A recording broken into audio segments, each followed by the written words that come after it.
Welcome back to another episode of the Resellers Mindset Podcast. My name is Mike, also known as the Used Book Guy on YouTube, along with my friend and fellow full-time reseller, Johnny B.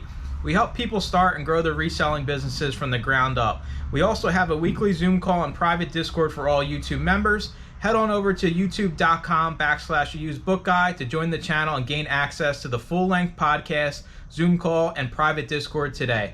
Let's get into this week's episode. What is up, everybody? Welcome into another episode, Resellers Mindset Podcast. Mike sitting alongside of Johnny, as always.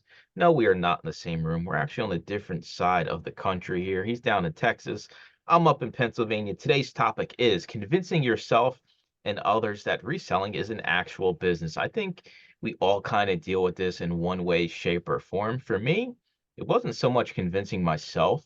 It's like trying to convince other people, and I'm to the point now, right? Like I've been doing this for years and years that I really don't care, right? Johnny's my brother, and I tell him I resell full time, and he's like, "Whatever, dude. You don't do nothing with your day." I'm just like, "Yeah, whatever." But when I first was like making real money with reselling and trying to explain to like family and friends what I do, how I make money, for some reason, like you tell people you resell, and it's just like you're basically an unemployed laughing stock. So for me, it's more on the friendly family side versus myself because you see the proof when you do it yourself. Although I know a lot of people struggle to, come to the conclusion in their mind that, hey, this is an actual business. So for you, was it convincing yourself, or are you still like me trying to convince, family and friends that you actually resell and it's a real business?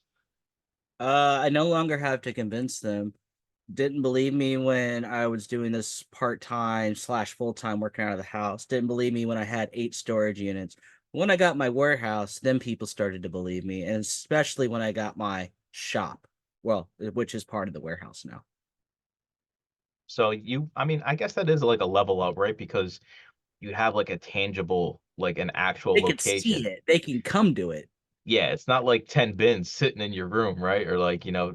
or, and I guess that is true, right? Because even if you have your own house, your own apartment, people really can't see what you do. You just kind of tell people about it. And sure, when they come over, maybe they see your metal shelving of bins and they're just like, yeah, whatever. That's just junk. Maybe they think you collect That's this up stuff. full of junk over there. You're like a yard sale. I guess you could take everybody to like an expensive, fancy dinner. And then when the bill comes out, you say, "Hey, I'm going to pay with this with my reselling money." And then all of a sudden, maybe they're like, "Hey, this guy's legit. He's buying me dinner with this resell money." Yeah, I mean, even if you pull up like your sales on Amazon or eBay, like, look, this is how much money I made. It's still kind of I don't believe you.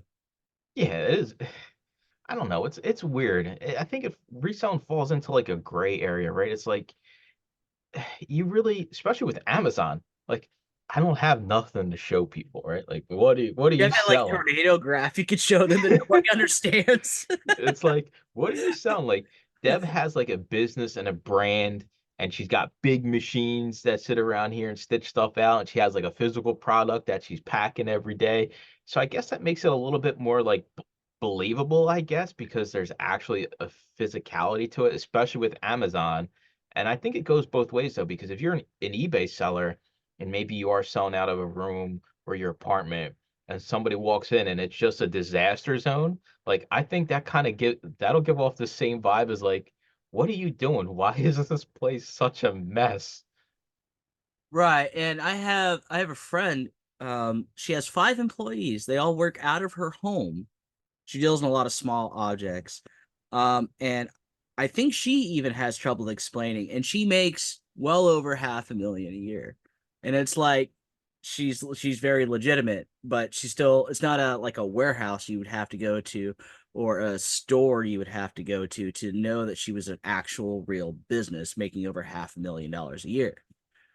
I, It's like, come I've on. I've given up on trying to like fully explain what I do. Like, if we go down and we see family in Philly and some random person that's a friend of the family comes in and they're like, "Hey, Mike, what are you doing with your life?" Like, I don't give the whole like 50-page book report anymore, John. I'm just like, "Yeah, I sell on Amazon." Like, I'm done trying to like explain the same thing over and over because the end result's going to be the same, right? You might as well just say you sell on Amazon because there's no point in be like, "Well, I go to thrift stores, I buy undervalued items and I sell them on the marketplace called Amazon, and I make more money due to arbitrage. But that's like it's just in one ear out the other. But I do think it You would is. have more success telling them you were a magician. Yeah, I think I'm just gonna start telling people like I'm gonna start telling everybody a different thing, right? Like if it's a family or friend, I'm like, what do you do? I had to pick up a job at McDonald's.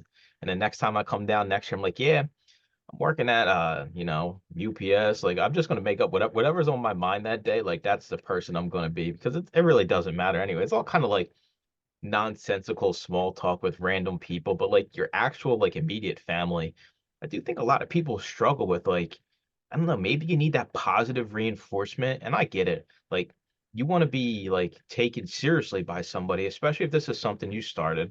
A lot of people, maybe you're still living at home and you're like, hey, this is a business. I'm making actual money. So you want people to take you seriously. And I understand the struggles of being like, yeah, I go to thrift stores and I buy junk and I sell it for more money online. Like that's really it doesn't sound attractive to your average person, or especially like my parents, for example, they work in these jobs for years and years, right? It's hard to have a job where you stay at this one single employer your whole career anymore. It really doesn't exist. And I think a lot of the older generations think to themselves, well, is it really a job? Like you're really, what are you really doing? Like it's not, they don't consider it a real job, I guess, is what I'm saying. Yeah. And doesn't help matters that now I sell some items on Bonanza, and saying the word Bonanza to people, it's not fun. Just saying you selling bananas is embarrassing, right? It's like, uh, it is like with the family convincing, you also have to convince yourself. And I do think this plays a big part into it because when you first start, it's super exciting and you're like, whoa, I just bought this KitchenAid mixer for $5 and I sold it on eBay for $100. And when you start out, it's all kind of fun money. That's what I like to call it. Like people that just start out, they flip something, they make 80 bucks, they go buy themselves a case of beer, go to the casino, blow it on the slots. It's fun money, right? And that's to be expected because you're just trying this out. You turn $5 into 80 bucks, you're riding high. And you have to get to a point here. And I think a lot of people fail to get to this point is okay, I have, I've proven the concept, but at what extent? Because your proven of the concept is going to be different than mine. So it's different with everybody. But for me personally, I proved the concept by making more money reselling than I was at my job while still working both. It wasn't like I was doing all reselling or all working. I said, if I can build this up on the side to make more than my job, that's proof of concept for me. And that was kind of the whole breaking point of me walking out of CVS one day is because I said, I don't need it. I'm making more money doing this on the side. So my proof of concept was basically monetary. There was no processes, right? I didn't have any kind of plan in place or I didn't need to have a storage unit. I didn't need to have X amount of items listed on eBay or Amazon. It was how much money am I going to make so I can leave this job behind? And once that day came, one day I walked into CVS, I was fed up, left in the middle of my shift. Yeah. I mean, I know some resellers that do this just for their family vacation money. They got like 2 or 3 kids, but the kind of vacations they take, they're like $3,000 or $4,000 for do those vacation. They do it like 4 times a year. So let's go on the high end. Let's say they're doing 4K vacations 4 times a year. That's $16,000. That's a lot of money, but they have a really good quality of life now. They go on these fun vacation things for like a week stint, um, and family of 4. I mean, there's nothing wrong with that, and that's what I consider a real part timer. It's part time money to do those extra curricular activities. Or let's say golfing's expensive. I know a gentleman who supports his golfing habit with eBay. He likes to go golf. He likes the country club lifestyle. His regular job doesn't provide him enough to live and do that. But because of eBay allows him to live this lifestyle he wants to live, he's at where he likes to be. He doesn't plan to be gigantic. He just wants to support what he likes to do. And I don't think there's anything wrong with that. I need to know at what point in your transition from your job to reselling, where you like, did it click in your mind like, okay, reselling is it for me? I have enough proven and I'm just going to go with it. I know I can be successful if I just focus on it because, like I said, for me, it was once I was making the same amount of money. Like when I quit CVS, dude, there wasn't a worry in the world that I was not going to make enough money to continue paying the bills. Like It wasn't one of these things where I'm on the fence, right? I'm wishy-washy. Like, is there a chance this is going to work? Like, I built it up part-time on the side for a few years, just selling everything on eBay. So I knew there was opportunity there. It was just how can I refine it, spend more time in the business to make more money. So for me, when I left CVS, dude, there was not a worry in the world when it came to finances. And that was kind of like, I said, all right, this is me. This is the new me now. I'm a reseller full time. So what was that for you like in your transition from your job to reselling to where you're like, hey, I'm a reseller now. I know I can do this because I've done X, Y, Z. And what were some of those things that kind of led you up to making that decision? My answer is gonna be a lot different than most people. I owned two businesses at that time. I was making really good money by any stretch of the means. I didn't need to go off and do eBay. I liked eBay. I was doing it part time. And then I was like, okay, can I transition out of what I do now? Not that I would make the same, but could I build it up to making the same and beyond? Because I was capped out what I was doing. There was no way for me to make even more money. None. Uh, unless those businesses took gigantic leaps, which they weren't going to do. Um, so for me, I took a pay cut to go do eBay. But for the point you want me to answer of when was the deciding factor, when I had trackable data over 3 months period where I was growing each month as far as the money coming in, and with the same amount of hours, but I was making more money month over month over month, with the same amount of hours invested. And it came to the question of, if I put all of my efforts into that, could it grow? And I did some fancy Excel math millionaire kind of stuff. And the answer was yes. And then I halved the number, and then I 75%ed the number down. Could I live off that? And the answer is yes. Um, but I had a year of savings and a lot of investments. Um, so I had a year to prove that I could really do it, or I need to get back to beg for my positions back or start my other businesses back. So I took the year and I did it. I cut all my expenses down. My lifestyle was then eBay and only eBay. A little bit of Amazon. That's where I met you. And I made about a little over a third of what I was making with my other two businesses. So again, I wasn't making as much, but my lifestyle had changed. I didn't need as much technically. And again, I cut my expenses. Everything was really taken care of. And for this year or for last year, I was able to just do it and I was fine. And this year I'm able to do it and just fine. I'm seeing the growth pattern, especially jumping back in with Amazon, at a more exponential rate. So I think by the end of this year, I will be back on par. So it took me 2 years to make what I was making running two different businesses, partner in one and owner of a secondary business. I've always been into business. Now, I like reselling a lot more than I do those other prestigious kind of things I was in. I had my own marketing firm, and I was head of marketing in another entity, with partnerships and all that, or partners rather. And a lot of fun, a lot of prestige. The money was right. But it comes with a whole lot more stress. You have to answer to people, whether you're running your own marketing firm, you're still answering to clients. They give you a call at 3 a.m. in the morning because they're crying because the numbers aren't right. You got to console them, and by the morning, the numbers are fine. They just need to wait a minute. I didn't like having to play part-time therapist. And then dealing with my partnerships, nobody ever agrees. And you have to sit in hour-long meetings day after day arguing. I don't like to argue necessarily, especially when I know I'm right, which is most of the time. Um, so I gave up a lot of stress, took a pay cut on my way back to making what I was making. So it's been a transition period. I'm still almost there, getting closer. I do think when you think about it, monetary is just to cover your butt, right? You said you had a year of savings. I was in the same way, right? I had savings. This wasn't like hopefully the parachute, opens when I pull the cord. I had three parachutes on, so guess what? The first one don't work, the second one don't work. I got a third one. But there is some value to, I guess, betting on yourself. Like, I guess I'm gonna go off the crazy end here, right? Because now we were talking all like okay, this is how you properly should do it. But listen, people don't really like to follow the rules. People like to break the rules, and I'm all for it in certain cases. A lot of people, when they are basically thrown into the deep end of the pool, it's sink or swim, they're going to swim. Now, this is not everybody, but I do think there is some validation to betting on yourself. And even if you just start to get a little bit of traction, seeing what it can be and being like, okay, I'm going to take this leap of faith. I'm going to do this. Now, I'm not saying do this dead broke, right? You need some kind of money because you got to buy Yeah. inventory. At the end of the day, the start of It's resale not only business, that, you got to eat. How are you yeah, going to eat?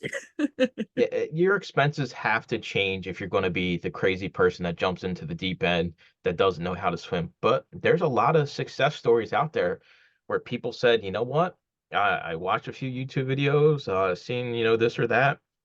I'm going to give this a shot, and they'll just quit their job and say, I got $1,000 to my name. Let's see what we can do.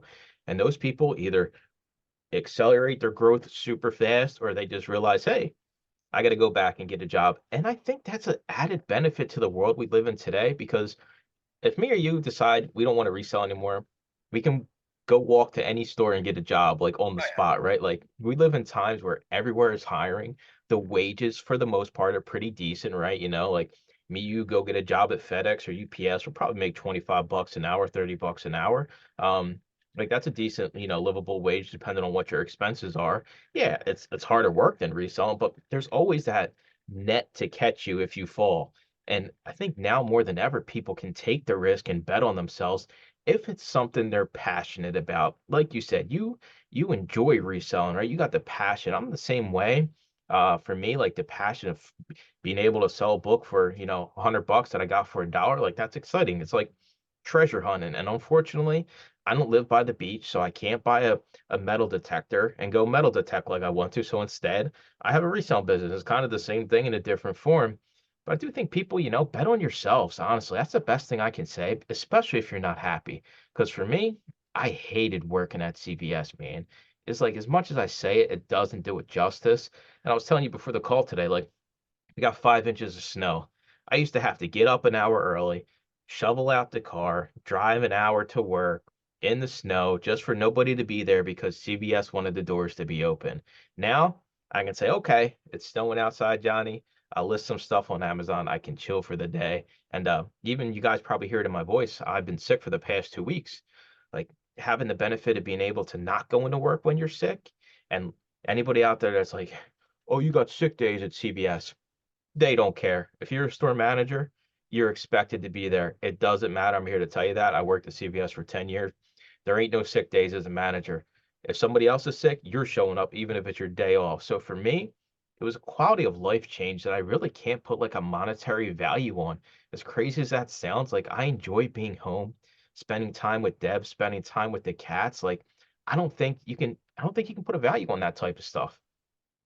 Yeah, for me, it's a little bit different. I mean, I didn't dislike what I was doing, and there's certain aspects that were annoying. Like I said, it came with a lot of prestige. I got to meet a lot of people. I got to travel. Um, got to put all fancy mills on the company card, which is always fun. Um, I wasn't really satisfied. In reselling, I feel satisfied. I didn't feel satisfied in those other things. I don't know what the difference is. I mean, I was an owner in those businesses. Why is this any different? I think it's because everything's in my full control versus those where it really wasn't between clients and partners. Um, and here there's really none of that except, I mean, their sources, I guess, can be considered clients, right? But I don't have to play therapist to those people. And if I do, I'm walking away, and that's a bad deal. You're my therapist before these podcast calls every week. I'm like, oh, my therapist. I'm like, oh wait, that's the podcast. I get them confused. Yeah. Um, when it does come to convincing yourself and others, I want to take it to the aspect of we walk into a library or a thrift store and we have a conversation with the manager to see if they have more in the back room. I do think this is where you need like your elevator pitch, they call it or whatever. And for me, I'll kind of break it down. Uh, it's as simple as I can, right? So somebody said, hey, you sell why are you buying all these books? You do a lot of reading? Nah, I have a full-time online shop that supports me and my family. Uh, and that's kind of how I started off with. I don't go straight into like, oh, I resell on eBay or I resell on Amazon. I think that's like, I don't know. For me, it's like being around business, like I try to dress things up as best I can, right? Like, because I feel like if I say, hey, I have an online store where I sell items versus, hey, I have an eBay store, like I honestly think the online store where I sell items sounds a little bit more classy than just the eBay store. Well, nowadays I just tell people I run a bookstore.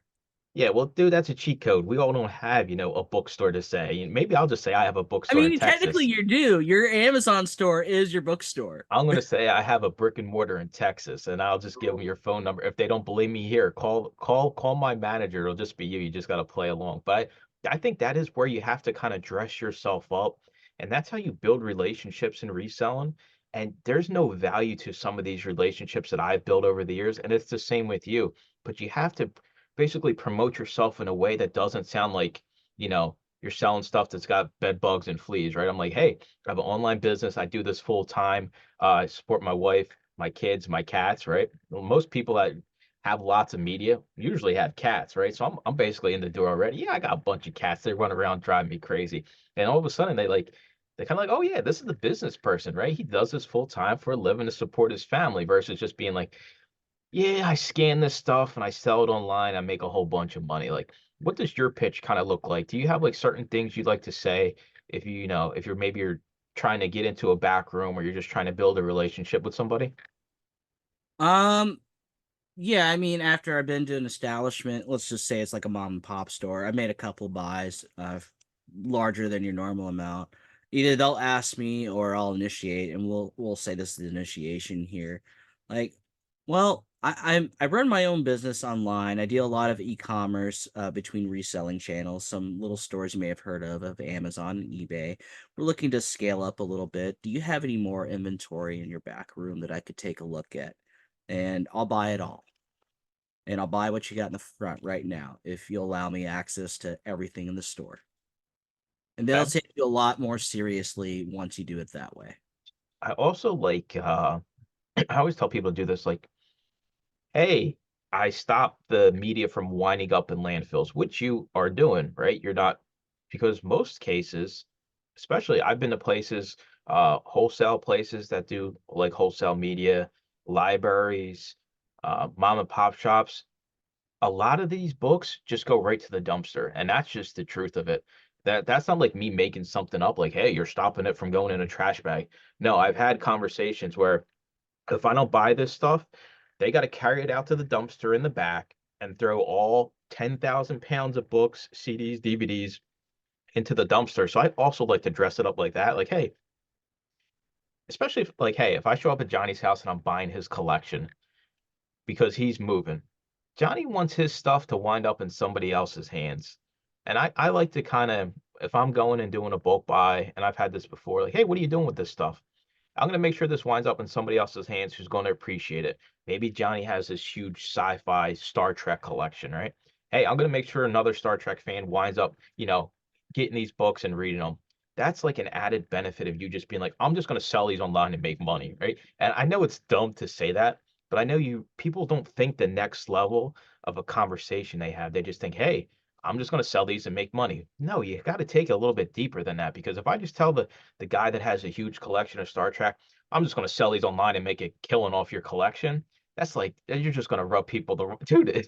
We laugh, but I guarantee you this happens all the time. Like you're just like, I'm going to make a crap load of money off your collection. I appreciate it, sucker. Oh man. I mean, no, I mean, I do tell people I sell their stuff. And I explain that it's a whole lot of work. I do this for X amount of hours a day. And they're like, really that long? Like, yeah, it's a lot of work, like I said. Another way I kind of do it sometimes, if I lived in more of uh, a eco-friendly place like where you live, or if I lived over on the West Coast, I would go the save the book kind of route. That does not apply in Texas. Texans don't care. They really don't. I see them litter outside my shop all the time. Anyway, uh, I would kind of dress it up of we much like an orphanage, we try to rehome the books to the proper people they need to go to. It's not going to be me. I'm just the facilitator. I run the book orphanage more or less, and we try to get them in the right place. And I have the benefit of being able to offer your book to the world, not just this town, but to the world. And that kind of like, wow, that's in my hands. That's a lot better than saying I sell books online. That doesn't have any flair or class to it. It's funny because if you try to dress up what you do to like a family or friend, it doesn't work. But if you're out and you're trying to build a relationship with somebody, that's when you got to be a little bit dramatic with it, right? And dress up your words, e-commerce, right? Like all of a sudden you're Googling words you never used before for like your 10-second pitch. Because honestly, one of my backroom access locations, it was literally a 10-second conversation when I was checking out at the register, and it happened to be the lady that owned the place, and boom, right there, I had 10 seconds to explain exactly what I did. And if I wouldn't have went into any detail, you could argue that that back room doesn't exist for me anymore. You're probably 100% correct, but you got to be upfront about it and just be professional about it, I guess. Even though it's really not professional, yeah, I feed my cats from the stuff I sell. That's like, it's a personal touch. I think you got to be a little bit personal with somebody when you're having a conversation and you're trying to build a relationship. It can't just be like, yeah, I sell online. Do you have any other stuff for me to sell online? I think they're like, yeah, oh yeah, that's cool. You got a lot of books I see, a lot of good books, and kind of dress it up. I think a lot of people just leave a lot on the table. Now, I've done this a couple times. I no longer have to do this because I don't really have to leave the shop nowadays. But I asked them questions like, how much time do you guys spend restocking the bookshelf? Really? How would you like not to do that anymore and pay to have that done to your employees? Tell me more, Johnny. Well, how about I give you some tubs and just load the tubs and I'll come pick them up on a weekly basis? That sounds fantastic, but that'll eat away my space. Let's go take a look at your back room. Now we're going to the back. I bet you I can find an area, and then I can see what they actually got in the back.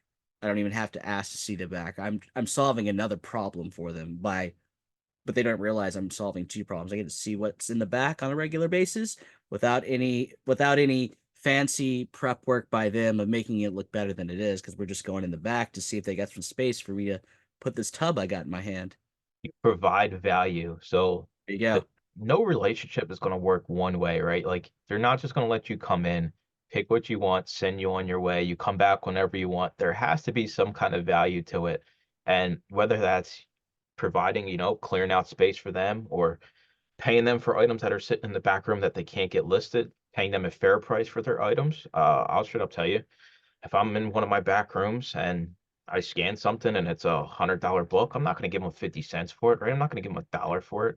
I think there's a lot that goes into shooting straight and being honest with things. And it's so easy to just take advantage of certain situations because I've been there and I could, just think to myself, hey, well, this stuff's sitting in the back. They don't know what it's worth. And maybe that's wrong of me. Maybe, maybe I should be willing to just be like, hey, I'm going to pay $1 a piece for items. But I do think there is some value to providing value and, giving people kind of somewhat, if it's $100 item, I'm not going to give them $80 for it, but I'm going to give them more than $1, right? I think there's a lot that goes into shooting straight and I don't know, just being fair. Now, this is probably the best story. Smartest mom and pop lady I ever met. She's a short lady about my height. I walk into her place. I bought them from her a few times. I asked the clerk, "Can you go get BJ?" That was her name. And I'm gonna make my play. I'm gonna buy it all. Gonna make my play. And I say, "Okay, BJ, I want to buy all of your books." You know what she says? No. I'm like, this blew my mind. What do you mean no? I'm offering you money for everything. And she's like, "Look, I understand what you do. We're not into your business, but people come into our store to buy books, and when they buy a book, they buy something else." And then and here's the mental image. They didn't have a book area. They had bookshelves scattered throughout the entire store. She then explained to me she had purposely placed books near things she wanted to sell that were not books. Smartest woman I ever met that ran a mom and pop store. Still runs one, by the way. And she has and they have cleaning machines in the back. They clean everything. They hand wipe everything down. They wash all the shoes or clothes, and they clean all the shoes. But she's like, look, any excess we get that comes in that's in the back, and she walked me back there. Like these 10 tubs you can buy today, but what's out there you may not buy all of them. I need them to sell my other stuff. Smartest lady I ever met. That's crazy. It's like how the grocery stores put like the milk and the bread like at the back of the store. It's pretty smart. I mean, hey. She had the cookbooks near the pots and pans, the kitchenware. Like Ooh, genius. genius. Genius. This lady's a genius. You No, ain't no getting over on her. She knows what she's got going on. she knew her business. I think we're gonna wrap it up here. When it comes to convincing yourself and others, it works both ways. Some struggle with convincing themselves, and when it comes to convincing other people, I know it might be important for you to get approval from, your parents, your brothers, family member. I'm here to tell you at the end of the day, if your business is successful, you don't got to prove nothing to nobody. I don't know if that's just how I was raised or, where I'm from. Who cares what other people think about you, right? It's one of those things. You see the proof, you see the work you're putting in, you see the results of your hard work, whether that's monetary, getting time back. And that's all that matters at the end of the day. And if you struggle, maybe you're somebody that's by yourself or, you don't really have that many friends to talk about too. Like get involved in one of these groups. There's so many reselling groups now that are, you know, great people out in all of these groups. Tech and sports groups got millions of people basically. They're all nice. If you sell media on Amazon, I guess besides Tech when he's on his weekly calls, but yeah, besides that one call, if you sell media on Amazon, you always can come over, hang out with us every single week on Zoom.